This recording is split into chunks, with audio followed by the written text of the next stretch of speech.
Good evening. A warm welcome to all of you. This is Navumita Mumtaj, Head of Marketing of DPS STS School Dhaka, your host for today's session. Thanks to all our parents from DPS, STS, and ISD who have joined us today. We are going to have a bit different session today. Unlike our regular webinars, today we are going to have an interactive and entertaining session. Dear parents, if you have any questions, please write in the chat box or the box Q&A box your questions, and we will ask those to our speakers. So grab your coffee mug and enjoy the session with us, jointly arranged by DPS STS School Dhaka and International School Dhaka. And today we have not one, but two extremely fantastic speakers. One is a successful corporate personality, country director and CEO of Kazi IT Centers Limited, also the former senior management and executive vice president, head of communications and customer experience of Bragg Bank Limited. She is none other than all our favorite, Ms. Zara Mahbub, the person with an amazing personality, humble attitude, and a role model as a professional. And the other one is the king of comedy, founder and CEO of the Naveed's Comedy Club and Naveed Mahbub Incorporation, a brilliant columnist, a brilliant engineer, former CEO of IBM and Nokia Siemens Networks Bangladesh, a corporate trainer, and an incredible stand-up comedian who won the Best Male Comedian in 2007 Las Vegas Comedy Festival. In one word, we can't describe him. It's none other than Mr. Naveed Mahbub. Yes, Hi. We have these two magnificent stars with us today in our show, Adda session with Mr. Naveed Mahbub and Ms. Zara Mahbub, talking about the new normal. Naveed Bhaiya, Zara Apu, welcome to our show. Thank you. Thanks for having us. Thank you so Thanks much. for having us. Assalamu alaikum. Assalamu alaikum, Apu. How are you doing? First of all, tell me both of you, how are you doing in this new normal, this different, unusual time of new normal? Zara, go ahead. Should I? Okay. So I think we're doing fine so far. We've had our challenges, we've had our losses during COVID, but we are still trying to make it by and make the best of the situation. So I think so far we've fared okay, alhamdulillah. Okay, that's great. How about you, Naveed Bhaiya? We've been together for the last 5 months, so whatever she said, I say the same thing. But I have to say I have fared quite a bit better in the sense that I am, despite it may be hard to believe, but I'm actually quite a bit of an introvert. I like to stay home. I like to stay with the kids, and I'm actually here right. This is my home office, so 5 months actually I have done very well. Zara will attest to that. And I think this new normal is something I had been living for quite a while. So for me, it wasn't that much of a change. And I think I've done quite well. I think actually, Naveed Bhai, you're right. I think we were so busy. We became so busy previously that it was forcefully we made us to have some good time with our family, have some more time to spend with our family. It was a good opportunity for us, maybe, to look at it in a positive way.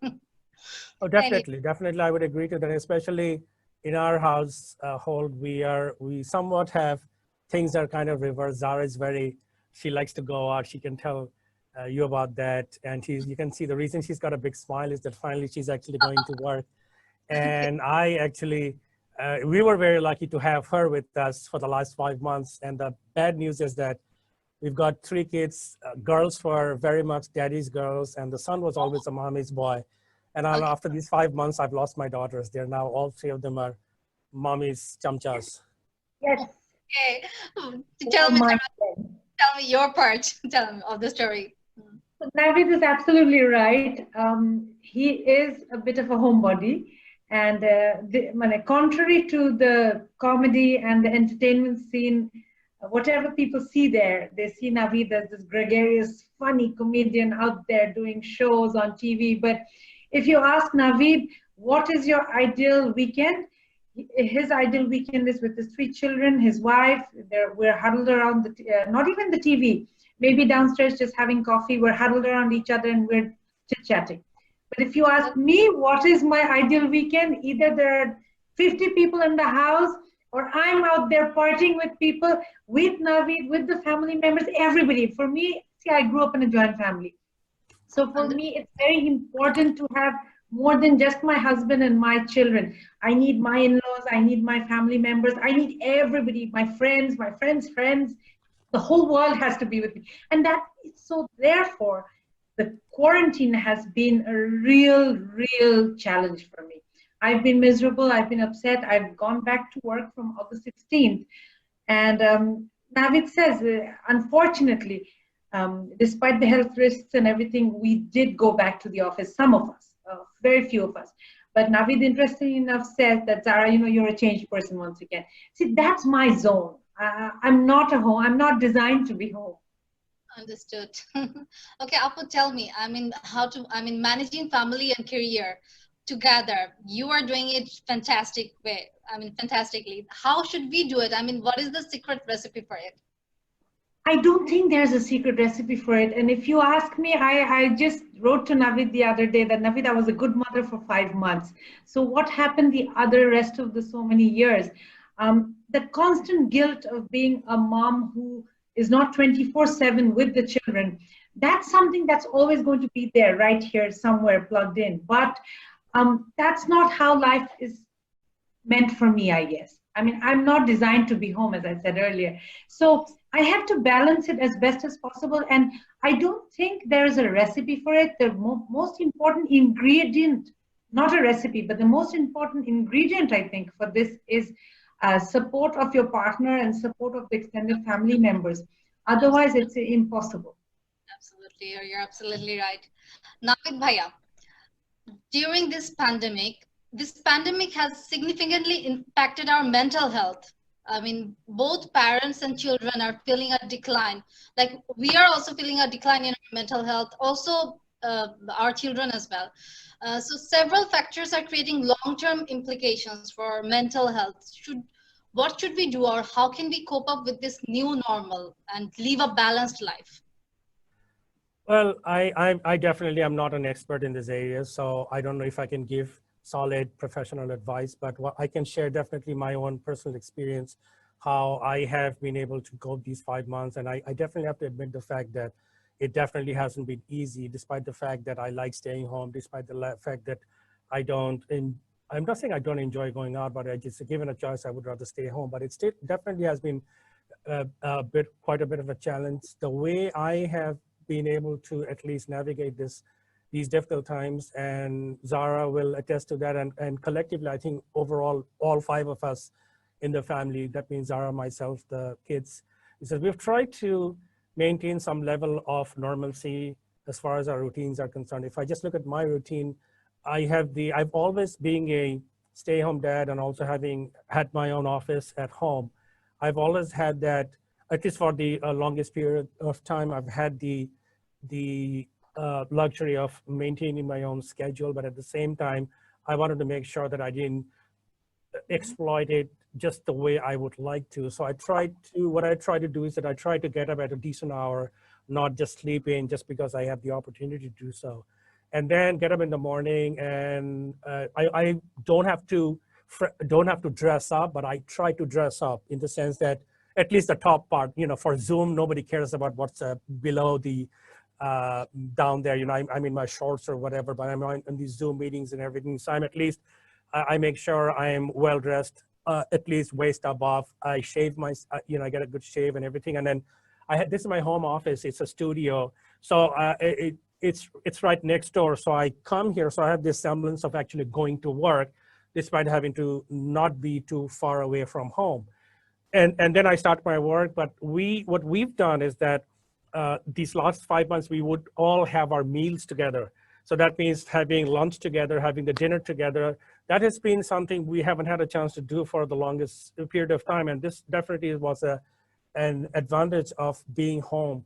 So that was very good quality family time. And also what we're doing is that doing a little bit of household chores at home gives us a sense of discipline. For example, get up in the morning, do my own bed. In Bangladesh, we have the luxury to not have to do that, but we all do our own beds. That's a little bit of work, but it also lends some level of discipline. We've been doing our own laundry, and in this process, our biceps are not too bad right now, but we're doing all that. So a little bit of work, household work, not a whole lot. And then we'll also try to get some exercise. We have we've got a treadmill at home, and at least, I say I'm going to walk for 30 minutes, watch a movie at that time, and then also try to go to bed as during a normal time as possible. Another thing I've been trying to do is that also reward myself. That means, okay, fine, I'm all doing all these things as part of work, as part of a routine day, but at the same time, I need to have this little time to myself. And then I would listen to some music, or I would play the piano. I used to play the piano, so I've taken that up. This is a good time to pick up an old hobby. And also, I said that, this is a time to learn something new. And I used to learn Spanish, and I've taken up Spanish once again. You have these audio lessons. So I've taken up an old hobby. It's a bit of a recreation, recharges my mind, and also learning something new. So that's kind of how I've tried to lend some level of sanity during this very challenging times. And of course, a lot of interaction with the family, the kids are, and everybody. And luckily, my parents are next door. So combining all of that, try to cope these difficult times. Okay, that was very good. I mean, keeping this productive works keeps you busy and mentally well as well. But this is your story, actually. I want to ask one question to Zara Mahbub. For females during this time of pandemic, I mean, we are in lockdown. So for many of the females, now they have to do a lot of work. Like, we are managing the home, doing household works. Also, we are doing office from home, and also managing our kids. So I think the workload is very much high for females nowadays, at least for a few females. How to handle this situation? What do you think? What can we do and manage all the works properly and also remain calm mentally? Okay, so for females particularly, I would like to say that please, from the very beginning, it should not have been about only females. So I was very lucky because I went to the US, and Naveed and I shared laundry days. We shared work. But once we got back, yes, we got a little comfortable, and we have help who have always done a lot of our work for us. But as Naveed was mentioning, he started making the bed. I started cleaning up. We started doing our own laundries. My daughter is 15, and she continues to do her own clothes washing. We don't have a laundry machine. We don't have a washing machine at home. So she continues to do it. I've gotten a little lazy, but she continues to do it because she said it's good exercise, it's a good discipline. So as Naveed mentioned, inculcating these habits into each and every family member. My little one, he's 3 years old. He wakes up in the morning and he does his own bed. So why should the pressure be only on females? Or why should the pressure be only on the person who's staying at home and working? It shouldn't be that way. It should be distributed as best as possible. The one thing that I got very lucky doing was I cooked. After many years, I started cooking again, and the kids loved it. And that was something I did. I was very lucky enough to be able to do. Naveed used to cook a lot before, but this time I sort of went into the kitchen and I said, you know what, I will go ahead and cook this time. So I enjoyed that about the pandemic, and not very fancy stuff, little things from the internet here and there, but it was good. It was a good bonding session with the children. And my middle daughter, we have 3 children, so 15, 8, and 3. She's also become very independent over the past few months. That is very good to balance it out. Okay, that's great, actually. Actually, I also explored a bit recipes during this lockdown time as well. So it was a good, we got time to explore all these, I think, during this lockdown. Right. So this is some hurdles that some women are facing now for few families maybe, and also some males as well. Like some males during this lockdown, they are getting some financial stress, or they are getting frustrated and all. So Naveed bhai, can you tell me how to handle this pressure, tension for some males are facing during this lockdown, because some business are going down and all. So how they can handle this mental state? What measures can be taken to handle this mental state? Well, again, I would say that I'm not really an expert in saying what is right and what is wrong, but I can just simply speak from my own experience. But I Please. think it's not as much a male or a female issue. I think it's an issue in general because these days you see earning members are both male and female. So I think the issue is not just for men, it's for women, it's just for everybody. It definitely is a lot of pressure. And because for many people, livelihood has been impacted, whether they're business people or whether they were at jobs. Many have lost jobs, many have seen their businesses go down. It's a lot of pressure for both of us. We have our set income. I also have an income, which consists of my TV show and doing live shows. All my live shows are gone, so literally my income has gone down by half. Zara was on furlough for 5 months, and she can speak about that. So literally, she's a CEO, but her salary was half. So all of a sudden, I can speak for ourselves that our combined household income was less than half of what it was during normal times. So definitely that was quite a bit of pressure for us. And we look at it as a micro problem of a macro problem that everybody's facing, companies, businesses, I'm sure schools, colleges, universities, everybody's facing. Their revenues have gone down or have gone zero. They still have costs to look at. And then how do you handle the situation? So we're looking at a situation, our incomes have gone down by more than half. So what do? Definitely a lot of pressure for us. We still have to make sure the expenses are met. So how can we reduce the cost? Our kids all three of them are going to school, and we have household expenses to take care of. And living in Dhaka city is not easy. It's one of the most expensive cities in the world. If you think about it, for what you get, you pay a lot more. So it's very, very challenging. But the thing is that you also have to be innovative under such situations. And we've had to take measures of cutting costs. And I'm not going to go into details, but a lot of them were very painful cuts that we had to do. And the same thing companies are doing out there. They're laying people off, and they're not happy about it, but they just don't have a choice because they don't have the revenue to meet the costs. So we had to make such decisions. We had to cut a lot of corners. We had to let go a lot of things. You say, you know what? Right now we can't afford it. As Jack Ma said, this is the year simply to survive, not to scale up. So we're not even looking at scaling up. We've actually scaled down. And we're saying that, okay, you know what? 8 billion people are in the same boat. So I'm sure, inshallah, as long as we're healthy, which is our primary focus, let's just move on. Let's try to survive. Tomorrow will, inshallah, be a better day. Yeah, absolutely right. And Bhaiya, you're a spectacular stand-up comedian. Do you do these comedy stuffs at your home as well? I think that keeps your home environment also lively. Do you do this kind of comedy or something, especially during the lockdown period? You had a lot of time with family. What kind of activities you did, like mentally made you refreshed you or something like that? Well, it's not that I did more or less comedy during the pandemic. It's just that I am what I am, who I am, and I do crack my jokes. But at the same time, I have to mention that in our family, everybody's more or less comedians. Zara, some people say that Zara is a threat to my comedy career because she's very funny herself. Many times she cracks jokes, and then I say, can I use it on stage? And I do that. So she's cracking jokes, I'm doing that. My kids are funny in their own ways. And so we're continuing business as usual, being funny wherever we need to be funny. And not all the times are we funny. Sometimes my wife or my kids say, I understand you're a comedian, but that doesn't mean you're always funny.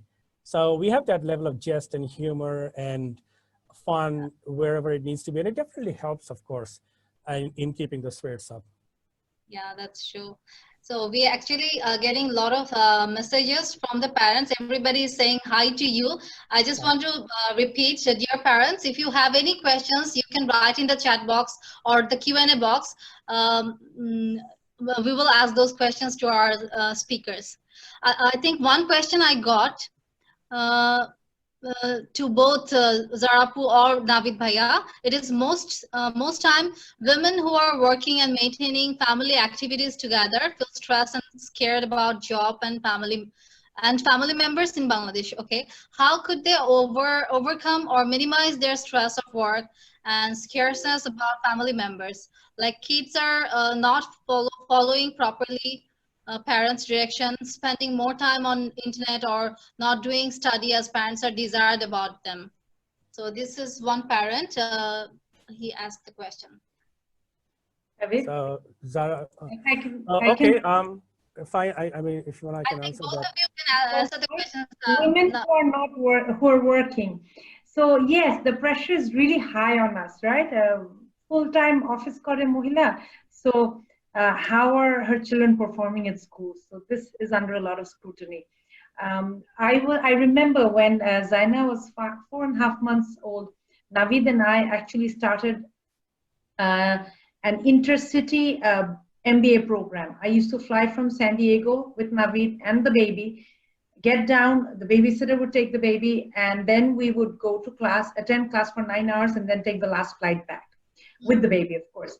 So a few months into that, I had to hear things like, your daughter is falling sick because you guys are doing an MBA. So I said, other people who don't do MBA, oder bachara ki, they don't fall sick. So of course, Naveed and I had each other's back all the time. So the same thing, 15 years later, what has happened is the pressure on us as it is a lot. So why make it about whether your children has eaten properly or not, or whether your children falls a little sick or not, or whether your children are getting straight A's or not? The most important thing is that your children are generally healthy, they're happy, and they're positive human beings. Yes, they will slip. Life is not about straight A's anymore. As we saw over the past few months, the COVID pandemic has been frightening. It's been about being alive. And if we're going to sit and stress about whether our children are getting straight A's, that is, I think, a misdirected attention. So let's focus more on having healthy, happy, and positive-minded children. Yes, we will have hiccups here and there. Naveed and I, we personally were very, very serious students, but we weren't serious people. There's a difference. So just because we are funny parents, we are happy-go-lucky, chilled-out parents, as Zaina's friends call us, it doesn't mean we don't make sure that she studies hard and she focuses. It is difficult as a working mom, I must say this, and it's not easy. So that's where I ask my mother-in-law to help. I ask my sister to help. Naveed helps all the time, even though Zaina says, Baba is not serious about tutoring us. Baba takes it very lightly because Baba thinks we know everything. But then Dadu always helps them with homework, right? So ask for help. You don't have to take the pressure on yourself. There's nowhere is it written that the mother has to teach or the father has to teach. There's family. Make use of the family. My sister's via web calls on WhatsApp, she helps my daughter sometimes. So it's an open world. Technology has made it a flat and more connected world. So let's make use of it. That's true. Extremely. Totally, you're right. Zara, you are a very social person. So during this lockdown, lack of socialization, it was a very tough situation during this new normal, affecting us mentally. Is there any alternative way so that we can keep ourselves busy from thinking about these concerns and getting frustrated? Like we cannot go out and have a chill with our friends and all. It's been long. We're not going to office or hanging with our friends. What do you think? What the other ways can be to keep ourselves busy with this kind of stuff? Well, Zoom has pretty much been a lifesaver for me. Naveed has walked in and seen I'm on Zoom with friends of all ages. To others as well, like with friends as well. I've used it with family. We've used it. Unfortunately, there was a very close family member who we lost. In fact, two very close family members whom we lost to COVID. And we've had even Dua sessions on Zoom. We've had Eid reunions on Zoom. We've had Addas regularly once every 2 weeks. Not very fixed regimens, but we've had Zoom session Addas and similar setups like this. So it would be really nice if people actually turned on their video and chatted with us. I thought this was going to be an Adda session. It's turning out to be a question answer session. So Naveed and I would love to meet you guys and say hello. Yeah. Dear parents, please, if you have any questions to our speakers, please write in the chat box. We will ask those questions to them. So everybody actually saying hello to both of you. Hi. Hi. Okay, so next question. Uh, Responding to child anxiety or distress in the moment, I mean, how can we do, or what we can do responding to like developing more helpful and balanced thoughts to or activities to keep them happy and engaged, our child. You, as Arapu, you've mentioned you have 3 kids of 3 different years. How can you make them engaged during this time and happy? I mean, this is lockdown. It's a very changed situation for us. How you did that? I mean, how you kept them happy and engaged as well?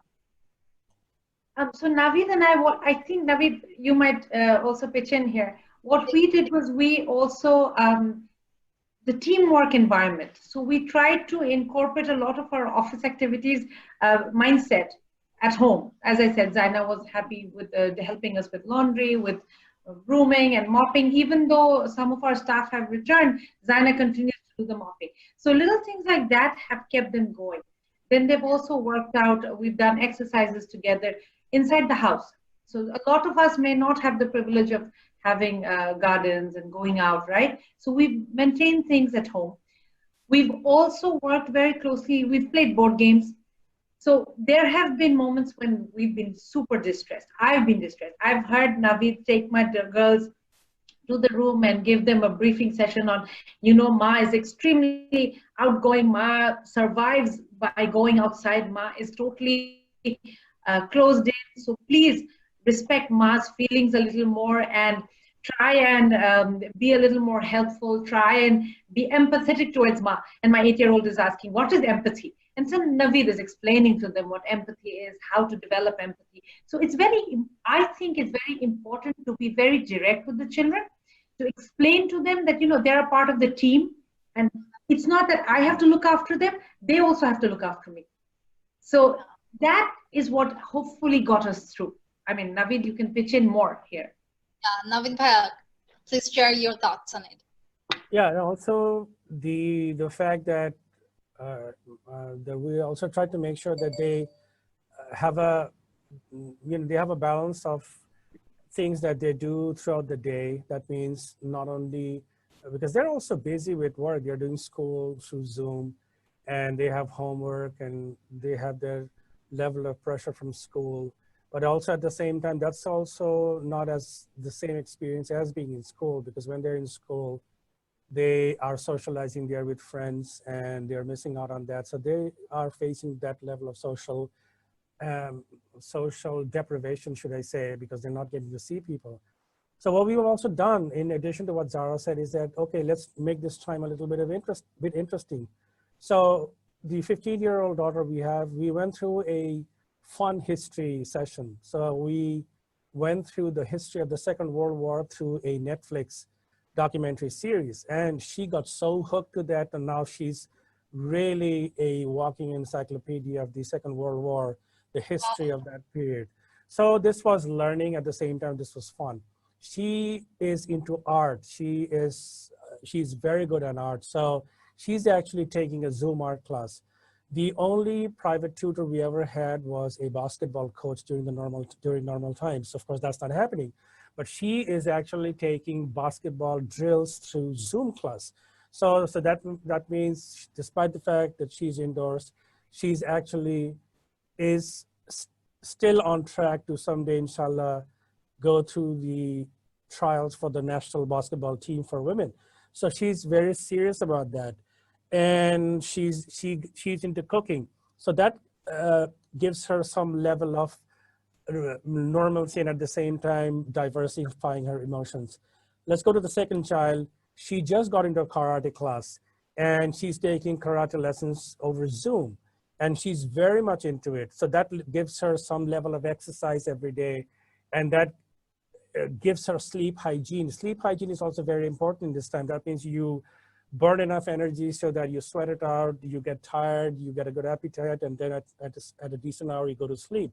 That's working with her. She's She's also taking Spanish lessons, and all 5 of us are actually through Zoom. We are taking voice lessons from my sisters in New Delhi.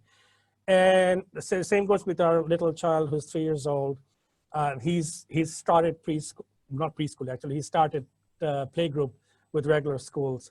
And so that, I don't know if I've gone off topic or not, but I think I'm still answering the initial question.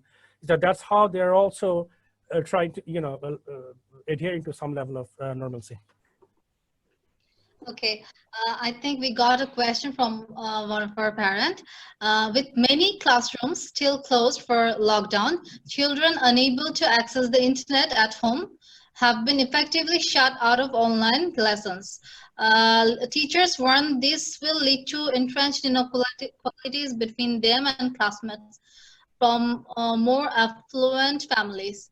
I mean, I think students are doing online classes now, so they are not physically doing their classes. So what do you think? I mean, this might create any mental problem or anything, like they are not hanging with their friends together, small kids especially. So what do you think about this online classes initiative? Well, if I, Zara, you want? Very different. I'm sorry, Naveed. So I think the question.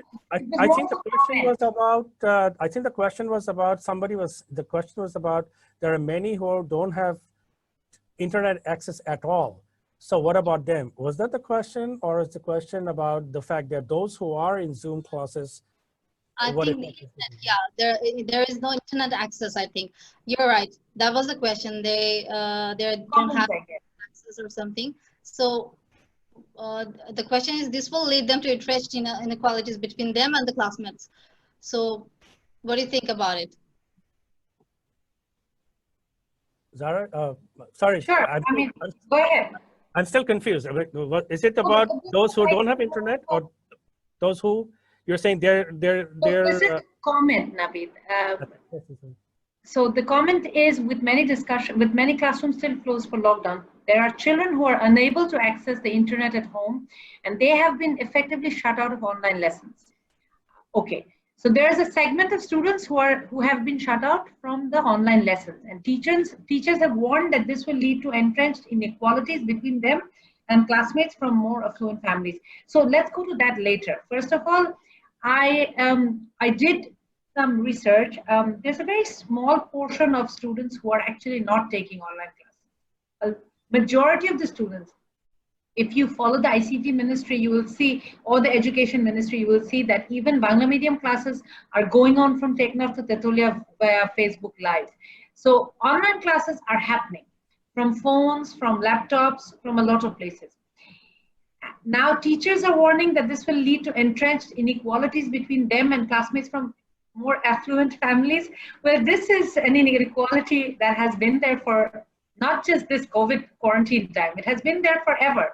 There have been inequalities between students from different varying backgrounds for hundreds of years. So it is, I think, up to us parents and also up to teachers to be able to manage these inequalities. Because my children go to Sir John Wilson. They don't go to one of the more, it's a privileged school, of course, but they're not as expensive or as fancy. But there are children from different types of backgrounds. Our children mix with children from different types of backgrounds. And it's up to us parents to ensure that the inequality is as limited and as lessened as much as possible. Naveed, if you want to share anything in here. Yeah, if I may add here, Zara, I think we are, I don't have any data with me, but also I have to say one thing is that for us, at least, we don't have to think about whether our children will have access. They have access.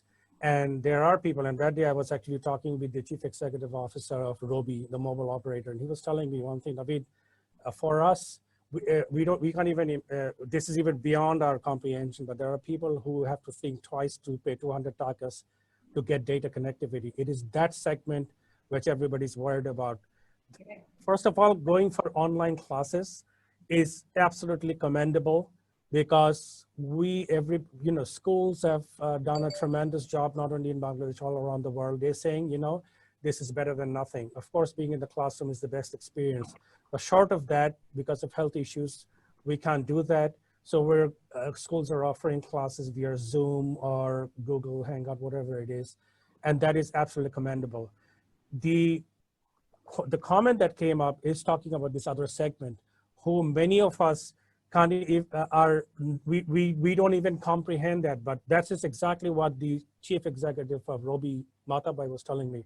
Naveed, for them, 50 taka matters. You know, the mobile operators, they are heavily taxed. And that way, there's up to a certain level where we can bring the prices down to as far as data connectivity is concerned. But even then, it is a lot of, we have the data. There are so many people who have to think twice before even paying 200 or 300 takas for data connectivity. It is those students, I think, whether everybody's concerned about, that they simply do not have, cannot afford to have access. And this applies more to public schools rather than private schools and public universities. I also went to public schools. And for example, I studied at Buet. I don't think I ever had to pay anything. Even the fees were like a ridiculous 11 takas or 15 takas for a world-class education. And I lived in the dorms, and I can tell you how challenging it is for people, for students to even pay for a decent meal. So it is that big segment. It's not a small, I don't have the data, Zara probably has the data, but it's a non-zero segment, percentage-wise.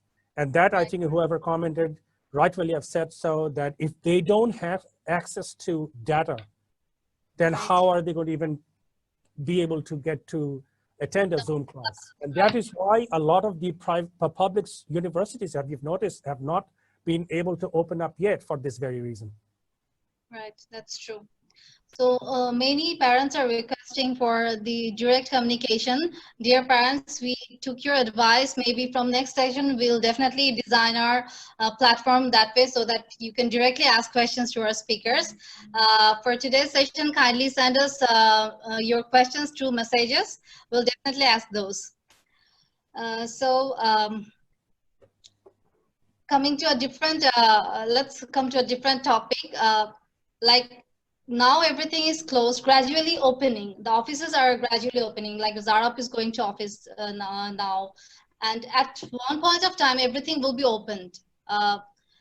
What do you think, what will be, how might it affect us? Like, being at home for long, we got used to it.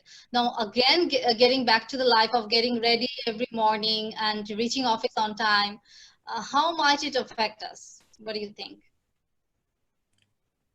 I think Zara can answer better because she's going to office after a long time. How did it feel? How did you feel, Zara, after a long time when you get back to office? Then I'm breathing again. That for me, getting up in the morning.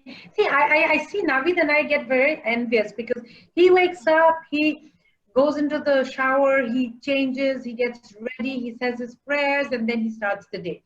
I can never do that. I'm like, when I was working at home, I was in my pajamas all day, late into the night, and he would walk back in from the office and he'd look at me and say, "You didn't change?" I said, "No, I'm home. I'm not changing."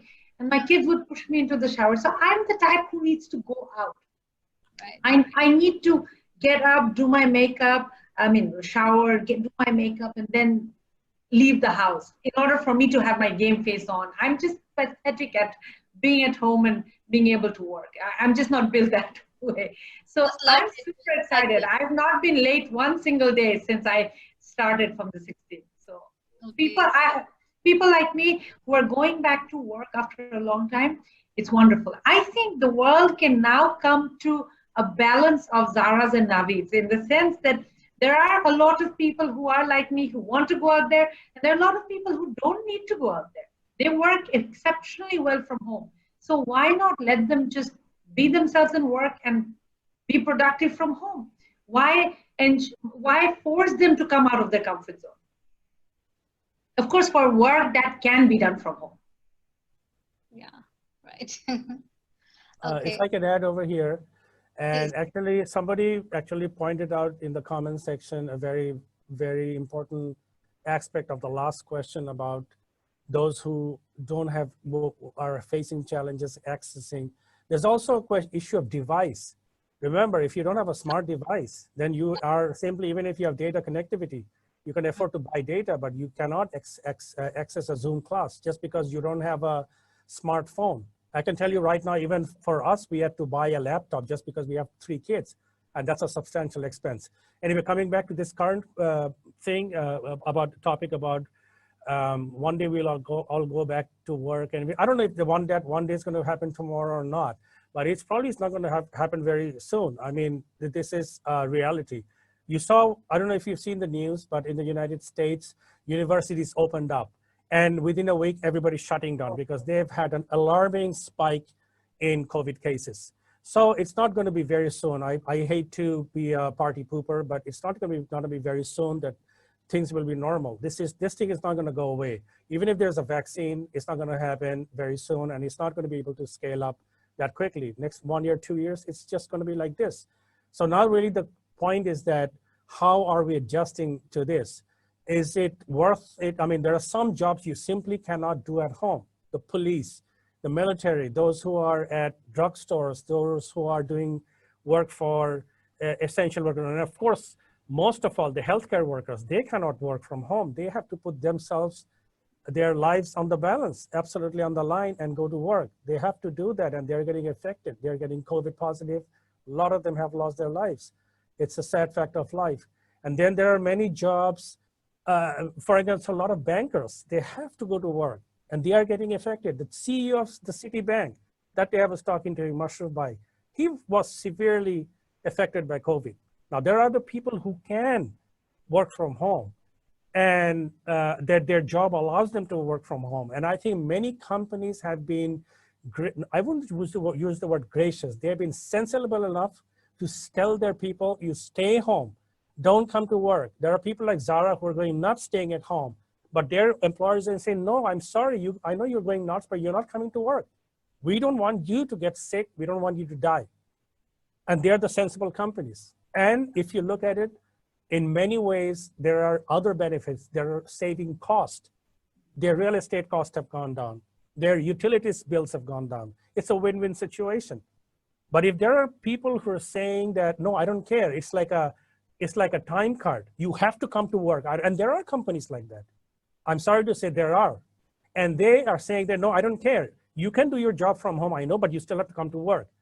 I think that is gross negligence as far as public health is concerned. So those are the cases I would say those companies really need to ask themselves, am I doing the right thing? Am I jeopardizing my people by forcing them to come to work in the 1950s fashion? But other than that, this is a new normal. And even 2-3 years down the line, COVID goes away. People have learned a new way, a better way of doing things and a more inexpensive way. New York City is becoming a ghost town. People say, I'm not gonna spend $5,000 a month on rent in New York City. I'll move to Idaho, have a better quality of life and still be able to do my work. I'm not gonna spend 2 hours in traffic jam in Dhaka City to go from Mohammadpur to Modijil and spend another 2 hours in traffic jam coming home, where I'm a breastfeeding mother and I'm depriving my child. And now I can be home, save those 4 hours, be with my child when he or she is sick, when he or she is hungry, and be equally, if not more productive with my work. And that work needs to realize that. Okay. So one of the parents commented, some people are also scared going back to work. Any comments on that due to this COVID pandemic? So yes, if people are scared to go back to work, unless of course they're essential healthcare workers, they should not be forced to go back to work. We've had this situation at our office.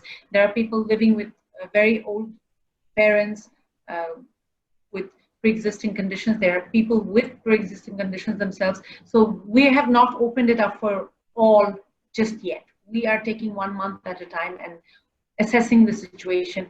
And that is what the situation is also in Bangladesh, except for the frontline workers, those who have a choice, they are no one is being forced to go to work. So, but you know what? We are approaching the new normal. I have gone back to work and it was a it was a conscious decision that I made.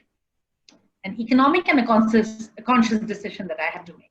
So we are being very vigilant we are maintaining social distance. We are maintaining hygiene, washing our hands constantly, sanitizing ourselves, wearing masks. So we are still not over with COVID in any way or form.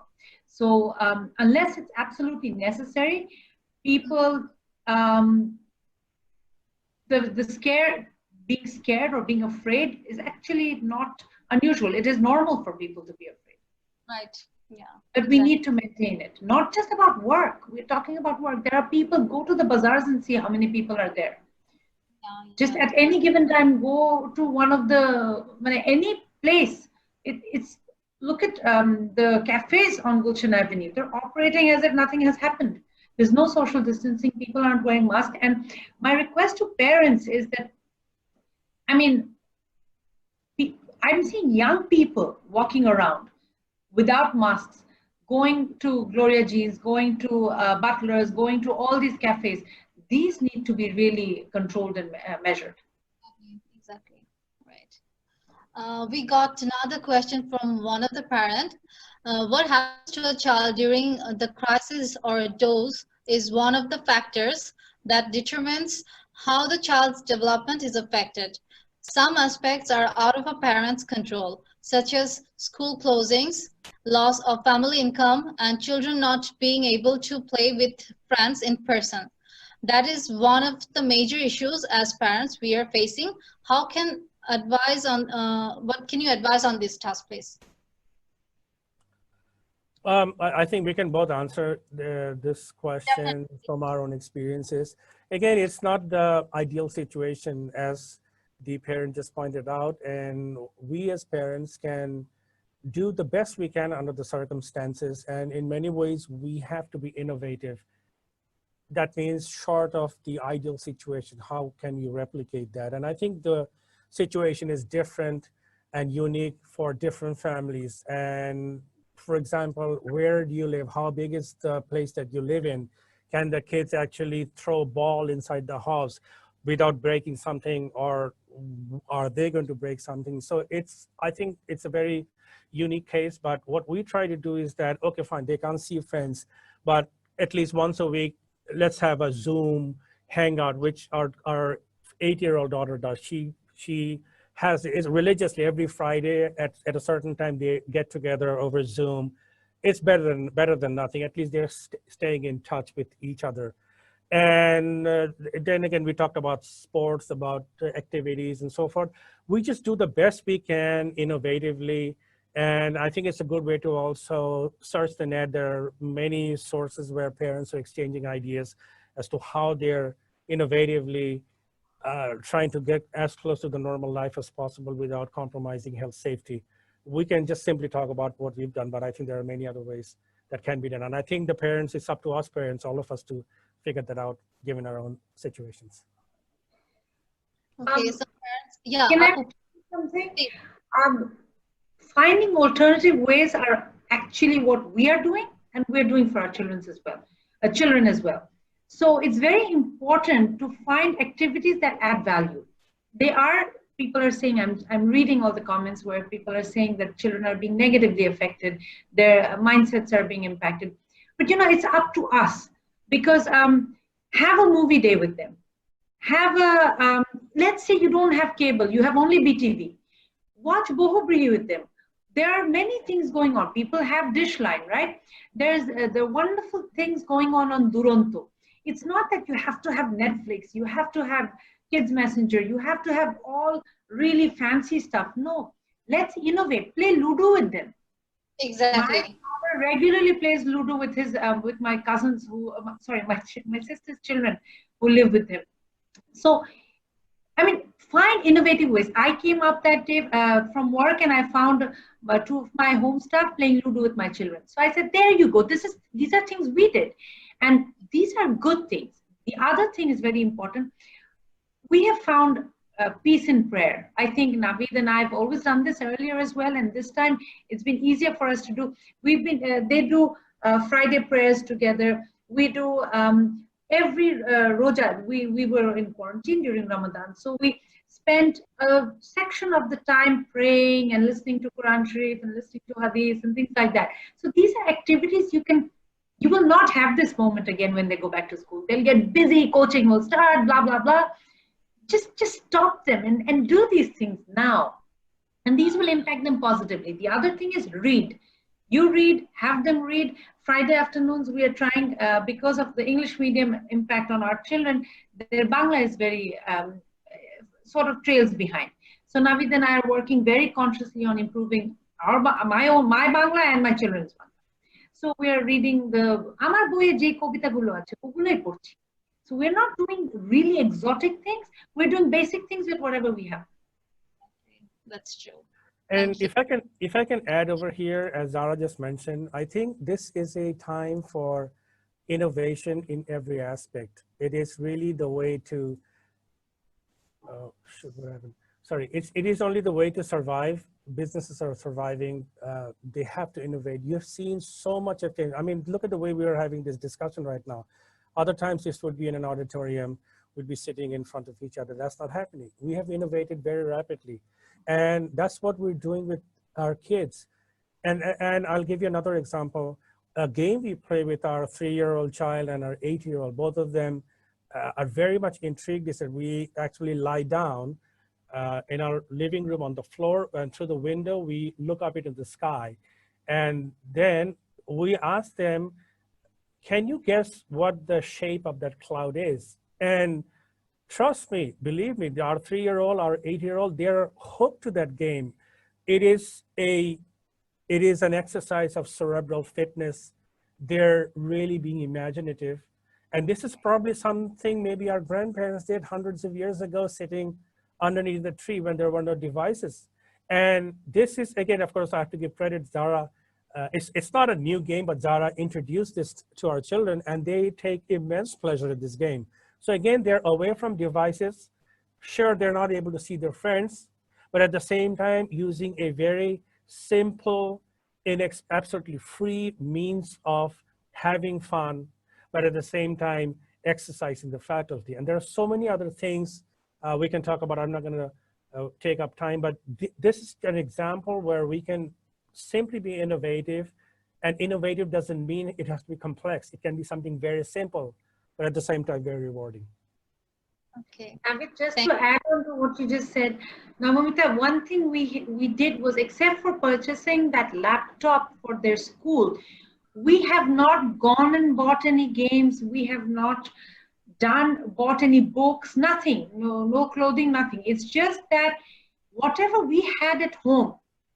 Yes, one thing we had to buy was felt tips. We ran out of felt tips. So we had to buy felt tips. We got a quick service to go and get that for us, and some paint. We ran short of those. But we've been doing arts and crafts. We've not been doing anything fancy. We've been doing really basic things, which probably Naveed and I grew up doing. So cloud gazing. We used to do that amar dadir bashar mathe boshe. Naveed used to do that on the roof of his nanny's home. We just reintroduced little things like that to our children. That's all. Thank you very much. Thank you, Zara Po, Naveed Bhaiya. We've come to the end of our session. So do you want to share 2 lines for our parents? Zara Po, can you share 2 lines for our parents at the end, please?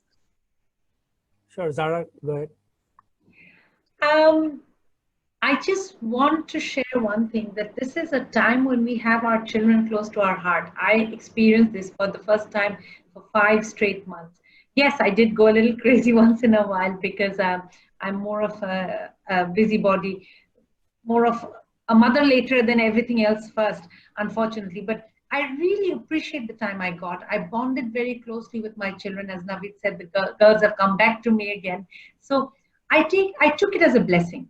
Despite the losses, the COVID cases, everything that has gone, the reduced income, all of that, I took it as a blessing, because inshallah, someday they will all venture out of the house again. My 15-year-old will grow into an 18-year-old, leave home, go to college.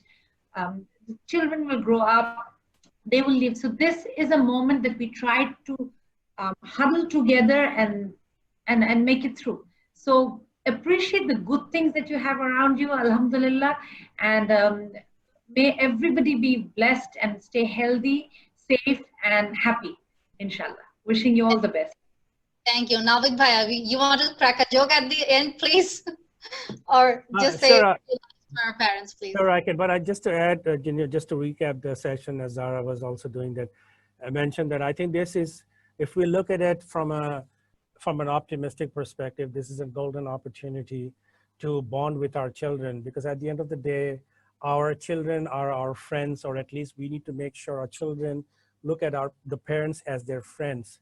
Because when children look at their parents as friends, that is when 90% of their issues are resolved, because especially when they're teenagers, a lot of children are going, even in normal times, they go through bullying, they go through peer pressure, they go through depression, they go through so many issues as children as they're growing up, more so these days as they're so connected, cyberbullying and so forth.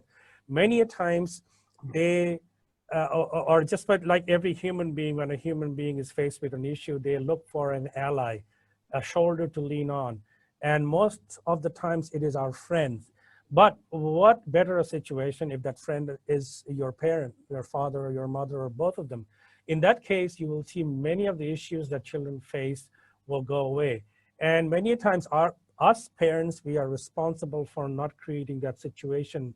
We are admonishing our children. We are being authoritative with our children. We're simply dictating. We're never listening to them. We don't treat them as adults or peers. We treat them as children, whereas they're actually adults. If you look at it, they are mature. They have points of view that you can actually listen to and learn one or two things. So if that's the way we have our relationship with our children, we make the best allies, the best friendship for a lifetime. And that's when our children will always look at parents as allies. If they are having drug issues, if they're having alcohol issues, cigarette issues, they'll come to their parents, and the parents, instead of scolding them, will say, honey, you know what, I'm so glad you came to me. Let's try to work it out together. Now, that hasn't happened with many parents for many reasons, not intentionally, just because of the fact that parents have been busy. Now is a golden opportunity to reestablish that equation. And this is a golden opportunity. And hopefully it will go away. That means it is the end of COVID. But when that goes away, this golden opportunity will also go away. So this is our chance of a lifetime for parents to bond with our children, to establish that equation. It doesn't matter if they're 1 or 2 or 3 or 18 years old or 21 years old or 25 years old. They are our friends and we are their friends. No matter what, we are always there for them. Something that Zara and I tell our kids, that if you are in the deepest muck possible, pardon my French, if you're in the worst of problems possible, you pick up the phone and you call us. Our commitment to you, promise to you, is that we will not ask any questions. We will come and we will rescue you. Later on, we will reprimand you, but not now. First, our job is to come and save you. So that is the equation all us parents need to establish, and this is the golden opportunity. If that happens, we become our children's friends. And if we are our children's friends, when they are in trouble, we are the first people they will come to, not some obscure person on the internet who's going to lure that little child in harm's way. Thank you. Thank you very much, Naveed Bhai. Thank you very much, Zara. Thanks to both of you. We got extremely helpful insights. And thanks a lot for giving us your precious time and advice. Dear parents, thank you very much for attending the session today. We hope you enjoyed our show and got important inputs. Today's session was arranged only for you to have a fun time with us through an inspiring and interesting session. Thanks again to all of you. Stay home, stay safe, and stay positive. Bye. Thank you. Thanks for having us. Thank you for having us. Thank you very much, Apu Bhaiya. Bye. Bye. Thank you.